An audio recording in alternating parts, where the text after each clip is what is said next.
बिस्मिल्लाहिर्रहमानिर्रहीम। अस्सलाम वालेकुम। साफी पेंसिल के साथ मैं हूं जुल्करनैन शेख। आपको मुबारक हो, पूरी पाकिस्तानी कौम को मुबारक हो। आपकी वफाकी काबीना के अंदर और मिनिस्टर्स, स्टेट मिनिस्टर्स और एडवाइजर्स आ गए हैं और अब आपके काम पूरा पाकिस्तान चलाने में बड़ी आसानी होगी।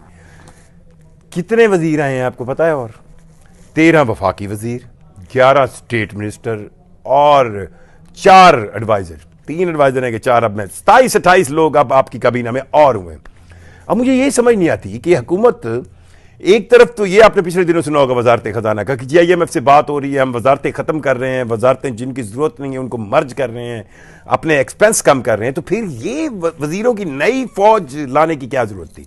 और अब भारी भरकम पाकिस्तान की काबीना बनाने की क्या ज़रूरत थी? इस ज़रूरत को आज मैं आपको बताऊंगा। पिछले दिनों आपने देखा होगा कि मुस्लिम लीग नवाज के कायद मियाँ नवाज शरीफ जो हैं, उन्होंने जाती उम्रा में एक तसलसल के साथ मीटिंग्स शुरू की। पहले वो लाहौर के अराकीन असम्बली से मिले, फिर वो पंजाब के, फिर KPK के। अब वो पार्टी की रिस्ट्रक्चरिंग कर रहे हैं। अब जाहिर बात है, जब पार्टी की आप रिस्ट्रक्चरिंग करेंगे, कहानियां चलेंगी, तो कई नाराज लोग आएंगे, कई हनीफ अब्बासी जैसे आएंगे, कई तारिक फजल चौधरी जैसे आएंगे, और फिर दूसरी पार्टियां भी, इस्तेकाम पाकिस्तान पार्टी, और चौधरी साहब को भी एक वज़ीर ममलिकत की सीट मिल गई, परवेज़ मलिक साहब के बेटे अली परवेज़ मलिक को भी सीट मिल गई। अब ये नवाजने का अंदाज है कि आप मिनिस्ट्रियां देते हैं और यही नवाजते हैं। अब इस नवाजने के अंदाज में सदर आसिफ अली जरदारी ने इनसे हलफ ले लिया।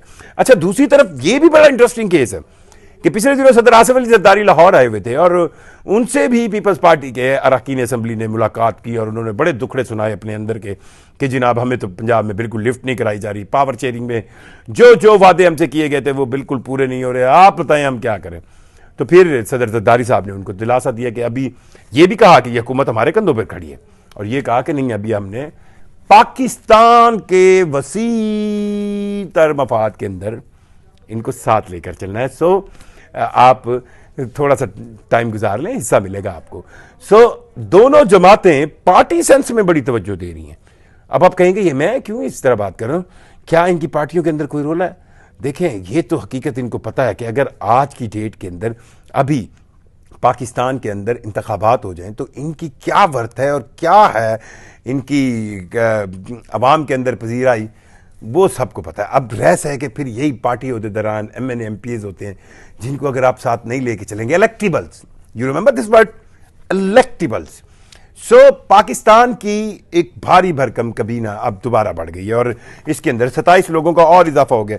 अब इन वजीरों को क्या क्या, मुस्तफा कमाल साहब भी आ गए। मैं साथ साथ मुझे नाम याद आते जाएंगे तो मैं, मुस्तफा कमाल साहब आपको याद होगा पिछले दिनों उन्होंने MKM कराची के अंदर बड़े फड्डे पड़े हुए थे, ये वो, तो उन्होंने भी जोर लगाया। उन्होंने कहा होगा यार मुझे भी एक मिनिस्ट्री दो ताकि मैं ज़रा कराची के मामलात में, अब मिनिस्टर होना, झंडे वाली गाड़ी, बत्ती वाली गाड़ी, प्रोटोकॉल, बाकी काम किसी ने क्या करना है, ये एफिशिएंसी तो आपको पेल डॉट की रिपोर्ट से ही मिल जाएगी ना कि किसी ने कितनी बात की। और यहाँ तो मिनिस्टर्स ऐसे भी हैं जो 1 मिनट भी जिन्होंने बात नहीं की, ये नहीं बताया, एक कानून साजी भी नहीं की। पाकिस्तान के अंदर वजारत एक स्टेटस है। आपको वजारत मिलती है तो आप अपने इलाके में आप इधर उधर चौधरी बन के जाते हैं कि जनाब मैं वजीर हो गया, कारकर्दगी इसमें कोई लेना देना नहीं है। अब मुझे ये समझ नहीं आ रही, एक तरफ तो आप हर चीज का फैसला IMF से पूछ के कर रहे हैं और आप ये कह रहे हैं कि IMF ये कहेगी, IMF ऐसा कहेगी, IMF वैसा कहेगी, हम वैसा करेंगे, और आप कह रहे हैं कि हम अपने एक्सपेंस कम कर रहे हैं, अपनी वजारतों को हम कटेल कर रहे हैं, हम जी वजारतें ख़त्म कर रहे हैं, वजारतों को मर्ज कर रहे हैं, पेंशन ख़त्म कर रहे हैं, ये कर रहे हैं। तो फिर ये नए वजीर इतने ज़्यादा ये क्या करेंगे? मुझे मैं बहुत थोड़ा सादा सा बंदा हूं, मुझे ये बात समझ नहीं आ रही, ये नए वजीर करेंगे क्या आखिर, सिवाय इसके कि पाकिस्तान की अवाम के ऊपर ये बोझ बने, सिवाय इसके कि पाकिस्तान की वजारतें लेकर ये अपने कशके चलाएं, सिवाय इसके ये क्या करेंगे? क्या अच्छा, या फिर दूसरी राय भी ले लेते हैं ना। दूसरी राय यही हो सकती है ना कि लगता था कि यार ये वजीर हमें बड़े ज़रूरी हैं, हमें बंदे चाहिए काम के लिए, हमारी वजारतें फारिग पड़ी हैं, ये आएंगे उससे कारकर्दगी बढ़ जाएगी। हुकूमत ने ऐसा तो कभी महसूस नहीं करवाया। इन वजारतों को देखकर एक चीज़ तो अब साबित हो रही है कि बंदरबांट बढ़ती चली जा रही है, बढ़ती चली जा रही है, बढ़ती चली जा रही है। और बंदरबांट बढ़ती चली जाने की वजह ये होती है कि आप को बांट के खाना है। बंदर बांट का मतलब यही है ना।